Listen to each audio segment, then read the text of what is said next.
بیان ہو رہا ہے چیخنے کے خلاف اور چیخنا مجھے خود پڑ رہا ہے. وہ ایک مولوی صاحب تقریر کر رہے تھے, میں ان کی تقریر سننے گیا, وہ بہت چیخ کے بول رہے تھے حضرت علی نے فرمایا. وہ اتنی زور زور سے بول رہے تھے میرے کان میں تکلیف شروع ہو گئی. میں نے کہا کہ حضرت علی نے کیا اتنی زور سے فرمایا تھا ہے بھائی؟ بھائی جیسے حضرت علی نے آرام سے فرمایا تھا تو امام صاحب آپ بھی آرام سے ہی فرما دیں. تو آرام سے ہی بات کرنی چاہیے نا. چیخنا چلانا یہ شریعت میں پسندیدہ کام نہیں ہے, لیکن لاؤڈ اسپیکر ہی وہ آپ لوگوں کو شاید اتنا اندازہ نہ ہو سسٹم کا, تو اس لیے مجھے چیخنا پڑ رہا ہے بہت زیادہ. تو میں واقعہ سنا رہا تھا کہ بھائی دیکھو, ہمیں اپنے اخلاق بھی عورتوں کے ساتھ جو گھروں میں خواتین ہیں نا, اس میں چنگیز خان بننے کی اجازت. میں آپ کو ایک بات بتاؤں, اگر ناراض نہ ہو, کراچی اور پنجاب میں مردوں کی شکایتیں آتی ہیں کہ بیویاں ظلم کرتی ہیں, اور بلوچستان اور کوئٹہ اور کے پی کے سے خواتین کی شکایتیں آتی ہیں کہ مرد ظلم کرتے ہیں. ہو سکتا ہے یہ غلط ہو, رپورٹ غلط ہو, لیکن کچھ تو حقیقت ہوگی نا اس میں, کیونکہ یہاں مردوں کی حکومت ہے اور اللہ کا بڑا فضل ہے, اس پہ اللہ کا شکر ادا کرنا چاہیے.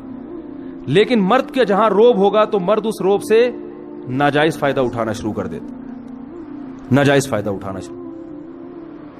تو حضرت حکیم الامہ مولانا شرف علی تھانوی رحمہ اللہ تعالی نے لکھا ہے کہ مسلمان عورت کی یہ سب سے بڑی خوبی ہے کہ وہ جب اس کی شادی ہوتی ہے تو اپنے مرد کے علاوہ اس کی توجہ کسی اور کی طرف نہیں ہوتی. فرمائی یہ اتنی بڑی خوبی ہے کہ اس خوبی کے ہوتے ہوئے بیوی کی ہر خامی کو برداشت کر لو کہ یہ تمہاری ہے.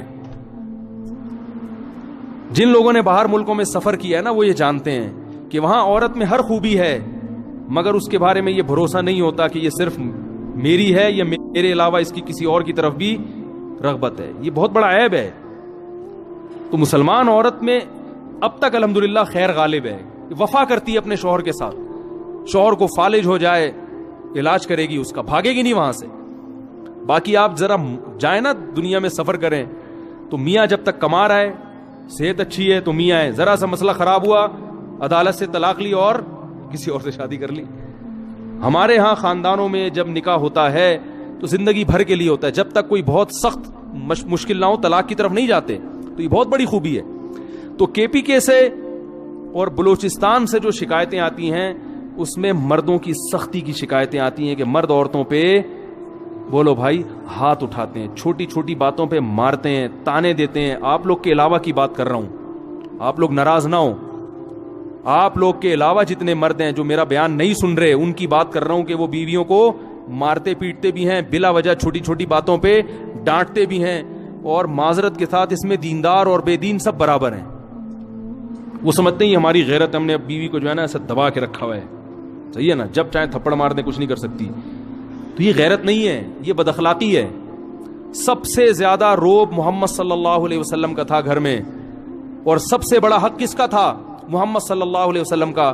لیکن پوری زندگی آپ نے کسی زوجہ پہ ہاتھ نہیں اٹھایا. آپ کہیں گے کہ بھئی ان کی بیویاں اتنی فرما بردار تھیں, جو کہو کر دیتی ہوں گی. ایسا نہیں تھا, فرما بردار تو تھیں, لیکن میاں بیوی میں جو اونچ نیچ ہوتی ہے وہ ہمارے نبی کے گھر میں بھی ہوتی تھی. صحیح حدیث میں ہے کہ ایک مرتبہ آپ صلی اللہ علیہ وسلم اپنی بیویوں سے ناراض ہو کے 1 مہینے کے لیے گھر سے باہر چلے گئے. کیونکہ جب میاں بیوی کا رشتہ ہوتا ہے تو پیغمبر کا اور امتی کا رشتہ الگ ہے, اور شوہر بیوی کا رشتہ الگ ہے. اور اللہ نے آپ کے گھر میں یہ واقعات اس لیے ہونے دیے تاکہ امت کو سبق ملے کہ بھائی اختلاف کے وقت کیا کرنا ہے. تو کتنا پریشان ہوئے ہوں گے کہ 1 مہینے کے لیے گھر سے غائب ہو گئے. فرمایا میں نہیں آؤں گا قریب کسی کے. اور جب 29 تاریخ ہوئی ہے نا تو گھر چلے گئے.